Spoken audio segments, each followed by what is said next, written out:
Hi guys, ఈరోజు guppy fish form part 2 అనమాట. Guppy fish form పెట్టుకోవాలని అంటే కొన్ని టిప్స్ అనేది కంపల్సరీ పాటించాలి. అందులో పార్ట్ 2 వీడియో అయితే ఇది. సో దీని మీద నేను ఫైవ్ వీడియోస్ మాత్రమే చేస్తాను. Video number 1, video number 2, video number 3, video number 4, video number 5 అని. సో ఈ వీడియోని ఖచ్చితంగా ఒక 100 లైక్స్ అయితే ఇవ్వండి. ప్రతి ఒక్కరు లైక్ కొట్టండి. ఈ ఇన్ఫర్మేషన్ ఎవరు ఇవ్వరబ్బా, ఎందుకనంటే ఒకరు గప్పీ ఫామ్ పెట్టేస్తే మాలాంటి గప్పీ ఫామ్ కీపర్స్కి ఇబ్బంది అవుతుంది. ఎందుకంటే బిజినెస్ డౌన్ అయిపోద్ది అనమాట. ఈ ఫీల్డ్లో ఎక్కువ మంది అయిపోయినా సరే బిజినెస్ అనేది పెద్దగా ఉండదు, ఎందుకంటే ఆంధ్రాలో చాలా తక్కువ ఉంది కాబట్టి. కానీ చాలామంది రిక్వెస్ట్ మేరకు ఈ వీడియోస్ చేయడం జరుగుతుంది. ఖచ్చితంగా లైక్ కొట్టండి. ఎవరు చెప్పరు మ్యాక్సిమం. నేనైతే సీక్రెట్స్ అన్ని రివీల్ చేస్తున్నాను, నాకు స్వార్థం లేదు కాబట్టి. ఓకేనా? అయితే ముందుగా చెప్తున్నాను ఏంటంటే, గప్పీ ఫామ్ పెట్టుకోవాలంటే ఎంత బడ్జెట్ కావాలి, ఎంత ప్లేస్ కావాలనేది నేను ఫస్ట్ వీడియోలో చెప్పాను. ఆ వీడియో చూడకపోతే డిస్క్రిప్షన్లో పెడతాను, అండ్ కార్డ్స్లో పెడతాను, అండ్ కార్డ్స్లో కూడా పెడతాను. అక్కడ నుండి మీరు చూడొచ్చు.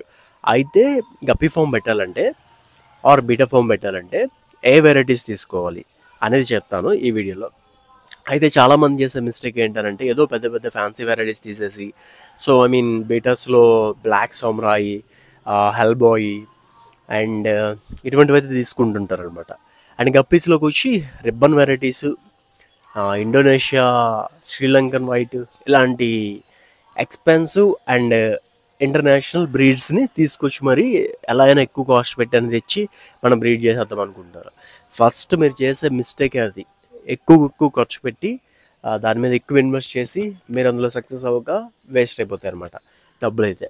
సో నేను చెప్పేది ఏంటంటే, బీటాస్లో మీరు స్టార్ట్ చేయాల్సింది ఏంటి అని అంటే, ఓహెచ్ఎమ్స్, ఫుల్ మూన్స్. ఇందులో కలర్స్ ఉంటాయి. ఏవి? ఫుల్ రెడ్, రాయల్ బ్లూ, ఇవి వైట్, ఇటువంటివి ట్రై చేయండి. అండ్ ఎల్లో, అండ్ అదేవిధంగా రాయల్ ఎల్లో ఇంకోటి ఉంటుంది, అండ్ లైట్ ఎల్లో ఒకటి ఉంటుంది. ఈ వీటి మీద ట్రై చేయండి. ఇవి బేసిక్ వెరైటీస్. ఈ బేసిక్ వెరైటీస్ ఏంటంటే ఓహెచ్ఎమ్స్, ఫుల్ మూన్స్లో వెరైటీస్ చెప్తున్నాను. అయితే ఈ బేసిక్ వెరైటీస్ ముందుగా చేయాలన్నమాట. మీరు ఇది మీద డబ్బులు ఉన్నాయి అని చెప్పి ఏవో తెచ్చి బ్రీడ్ చేద్దాము, అవి అమ్మేద్దామని అంటే మార్కెట్ ఉండదు. మార్కెట్ మెయిన్ కదా మనకి. మీరు ఇప్పుడు ఫామ్ పెట్టారంటే మీరు సరదాగా పెట్టుకుంటే ఓకే, ఏం పెట్టుకున్నా ప్రాబ్లం లేదు. దాన్ని ఏమంటారంటే హాబీయిస్ట్ అంటారు. అదే మీరు అమ్ముదాము, మార్కెట్ చేద్దాము అని అంటే మీకు బేసిక్ వెరైటీస్ ముందు అమ్మే కెపాసిటీ మీకు రావాలి, అండ్ బ్రీడ్ చేసే కెపాసిటీ మీకు రావాలి. అండ్ గప్పీస్లోకి వచ్చి మీరు బ్రీడ్ చేయాల్సినవి చెప్తా. ఫస్ట్ జెట్ బ్లాక్ ఒకటి బ్రీడ్ చేయండి. ఫ్యాన్సీ వెరైటీస్ అవి కూడా ఆల్బినో ఫుల్ రెడ్ బ్రీడ్ చేయండి, అండ్ వైట్ టెక్స్డో బ్రీడ్ చేయండి. ఇవైతే మ్యాక్సిమం బ్రీడ్ చేయండి. సో 3 వెరైటీస్ చెప్పాను. మీరు ఉన్నాయి కదా అని చెప్పి ఎక్కువ వెరైటీస్ తీసుకురాకండి. ప్లాటినం మోయిర్ ఇలా వంటివి బ్రీడ్ చేసే ముందు చాలా దాని మీద అవగాహన ఉండాలి. ఎందుకనంటే వాటికి ఎయిర్ క్వాలిటీ బాగాలేకపోతే ఎవరు తీసుకోరనమాట. అందుకే జెడ్ బ్లాక్తో స్టార్ట్ చేయండి. ఈ జెడ్ బ్లాక్స్ ఏంటనంటే, మీరు 5-6 వెరైటీస్ ఒక 5 పేర్స్ చెప్పుని తీసుకునే బదులు ఒకే పేరులో 10 to 15 పేర్స్ దాకా తీసుకోవడానికి ట్రై చేయండి. అండ్ నేనైతే మీకు హోల్సేల్లో కూడా ఇస్తాను అనమాట. హోల్సేల్ మీన్స్ మీరు అనుకున్నంత ఎక్స్పెక్టేషన్స్ అయితే పెట్టుకోకండి. మంచి క్వాలిటీ బ్రీడ్ నేను అందిస్తాను మీకు. అది మీరు ఎక్కడో 100 రూపాయలకి వస్తుంది, 50 రూపాయలకి వస్తుంది అని తీసుకుంటే అవి బ్రీడ్ కావు, బేగా చనిపోతుంటాయి కూడా. బయట లోకల్లో తప్ప బయట ఎక్కడ తీసుకోకండి. లోకల్లో మాలాంటి వాళ్ళ దగ్గర తీసుకోండి. ఎందుకంటే మన ఆంధ్ర అవ్వచ్చు, తెలంగాణ అవ్వచ్చు, ఈ తెలుగు స్టేట్స్లో పెరిగే ఫిషెస్ ఈ వెదర్ కండిషన్కి తగ్గట్టు మేము మోల్డ్ చేస్తామన్నమాట. అప్పుడు ఏమవుతుంది అంటే, మీ దగ్గరకు వచ్చినప్పుడు ఈజీగా సర్వే అవుతాయి. అండ్ నా దగ్గర తీసుకోమని నేను చెప్పను. సో మన తెలుగు కమ్యూనిటీలో, మన తెలుగు యూట్యూబర్స్లో ఎవరి దగ్గర తీసుకున్నా పర్లేదు, బట్ బయట రాష్ట్రాల్లోనే తీసుకోకుండా ఉండండి. ఎందుకనంటే కేరళ గప్పీస్ అంటారు, లేదా ఇండోనేషియా గప్పీస్ అంటారు, లేదా చెన్నై అంటారు, కోల్కతా అంటారు. ఇలాంటి ప్లేసెస్ నుండి తేవడం వల్ల వాళ్ళు ఏం చేస్తారో మేమేం చేస్తాం చెప్తాం. వాళ్ళు ఏంచో 6 అడుగుల ఫీటు, 7 అడుగుల ఫీటు వేసేసి అక్కడ పెంచుతారనమాట. అవే అయితే మీరు 6 అడుగులు 7 అడుగుల ఫీట్ మీరు వేయగలరా? వేయలేరు కదా. మీరు పెంచేది టబ్స్లో ఆర్ ఫ్రీజర్స్లో. మేము అదే చేస్తాము. సో అందుకు మీకు మా దగ్గర పెరిగే బేబీస్ని మేము మీకు సేల్ చేయడం వల్ల మీరు బ్రీడ్ చేసుకోవడానికి ఈజీగా ఉంటుంది. F1 జనరేషన్ మేమైతే ఇవ్వడం జరుగుతుంది. క్వాలిటీ పరంగా బెస్ట్ అవుట్పుట్ అయితే వస్తుంది అనమాట. అంటే క్వాలిటీ అంటే ఏదో ఒకటి ఇచ్చేవచ్చు, కానీ పుట్టే బేబీ కూడా సేమ్ అవుట్పుట్టే రావాలి, సేమ్ లైనేజ్ రావాలి. అప్పుడు మాత్రమే దానినే క్వాలిటీ అవుట్పుట్ అంటారు.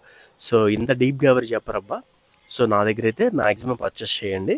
నేను క్వాలిటీ అయితే ఇస్తాను. హోల్‌సేల్‌లో ఇస్తాను. హోల్‌సేల్ మీన్స్ మీరు పెద్ద ఎక్స్‌పెక్టేషన్స్ పెట్టుకోవద్దు. రిటైల్‌కి, హోల్‌సేల్‌కి ఒక రూ. 20, రూ. 30 మార్జిన్ ఉంటది అంతే. సో, రిటైల్ ప్రైజు ఇది ఎగ్జాంపుల్. రిటైల్ ప్రైజు ఎక్కువే నేనిప్పుడు ప్రైజెస్ అయితే చెప్పను గానీ, మీరు వాట్సాప్ చేస్తే నేను చెప్తాను. వాట్సాప్ నంబర్ అయితే ఇక్కడ ఉంటది. సో, అన్నీ గూడా మనమైతే హోల్‌సేల్ ఇస్తాము. మన దగ్గర అవైలబుల్ ఉండేవి ఏంటనంటే Z black, albino full red, white texture, platinum dumbo ear, blueberry కొన్ని వెరైటీస్ ఉన్నాయి. నేను కూడా మర్చిపోయాను. సో, అదనమాట. ఒక 5, 6 వెరైటీస్ ఉంటాయి నా దగ్గర కూడా. ఎందుకంటే నేను మార్కెట్ చూసుకొని నేను చేస్తుంటాననమాట. సో, అదనమాట. ఇవి తీసుకోవడానికి ట్రై చేయండి. ఫిషెస్ ఏవి తీసుకోవాలనేది మీకు అర్థమైంది కదా! ఇప్పుడు ట్యాంక్స్ గురించి మాట్లాడదాం. ఇప్పుడు మనం ట్యాంక్స్ గురించి మాట్లాడదాం. ట్యాంక్స్ అనేవి ప్లేస్‌ని బట్టి డిపెండ్ అయి ఉంటది. మీ దగ్గర చిన్న ప్లేస్ ఉందనుకోండి, మీరేం చేస్తారంటే టబ్స్‌లో పెట్టండి. అదే మీ దగ్గర పెద్ద ప్లేస్ ఉంటే ఫ్రీజర్స్ పెట్టండి. ఇంకా నేను వైడ్‌గా చేసుకోగలను అనంటే ఆహ్, మనకి టార్పాన్ షీట్స్ దొరుకుతాయి. 6 ఫీట్ చొప్పున కొనుక్కొని, ఇటుకలు పెట్టుకొని వేసుకోండి. అలా అయినా చేయండి. లేదు ఇంకా మేము బడ్జెట్ పెట్టగలమంటే డైరెక్ట్‌గా సిమెంట్ గోళాలైతే క్రియేట్ చేసుకోండి. సో, అదనమాట. ఇవన్నమాట బేసిక్ టిప్స్ అయితే వీడియో నెంబర్ 2లో ఇచ్చాను.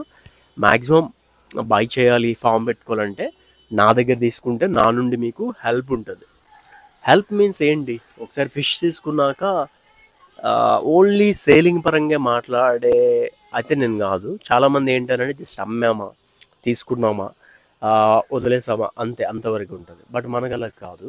ఒకవేళ ఒక గప్పీ ఫామ్ పెడదాం అని అనుకుంటే వాళ్ళకి నేను టెక్నికల్ సపోర్ట్ చాలా ఇస్తాను. ఎందుకంటే మన దగ్గర ఒక బ్రో తీసుకున్నాడు. ఆ బ్రో వాట్సాప్‌లోనైతే నాకు కాంటాక్ట్ అయ్యాడు. ఇప్పటిదాకా దగ్గర దగ్గర నా దగ్గర ఒక 15,000 నుండి 20,000 మధ్యలో తీసుకున్నాడు. ఫామ్ కూడా పెట్టుకున్నాడు. తనకి నేను technical support and practical support నేను ఇస్తున్నాను. సో, మీకు కూడా ఆ సపోర్ట్ కావాలనంటే నా దగ్గర బై చేయండి. అది కూడా లిమిటెడ్‌గా తీసుకుంటే నేను ఆ టెక్నికల్ సపోర్ట్ ఇవ్వలేను. అంటే ఒక్క పేరు, 2 పేర్లు తీసుకోవడానికి నేను ఇవ్వలేను. హోల్‌సేల్‌గా బల్క్‌లో తీసుకున్న వాళ్ళకి అంటే 10,000 నుండి 20,000 మధ్యలో తీసుకున్న వాళ్ళకి నేను టెక్నికల్ సపోర్ట్ ఇస్తాననమాట. టెక్నికల్ సపోర్ట్ మీన్స్ ఏంటి ప్రాసెస్ ఏంటి? ఎలా ఉంటది? మార్కెటింగ్ ఎలా ఉంటది? అన్నీ కూడా నేను హెల్ప్ చేస్తాననమాట బిజినెస్ పరంగా. సో, అదనమాట. సో, అది అర్థమైంది అనుకుంటున్నాను. వీడియో నెంబర్ 3 గురించి వెయిట్ చేయండి. 3 డేస్‌కి ఒక వీడియో, 4 డేస్‌కి ఒక వీడియో అలా పెడతాను. ఎందుకంటే ఇది ఇన్ఫర్మేషన్‌ని గ్యాదర్ చేస్తూ మీకు అందించాలి కాబట్టి. సో, ఈ వీడియోకి నచ్చితే ఖచ్చితంగా లైక్ చేయండి, షేర్ చేయండి, అండ్ సబ్స్క్రైబ్ చేయండి. And thanks for watching.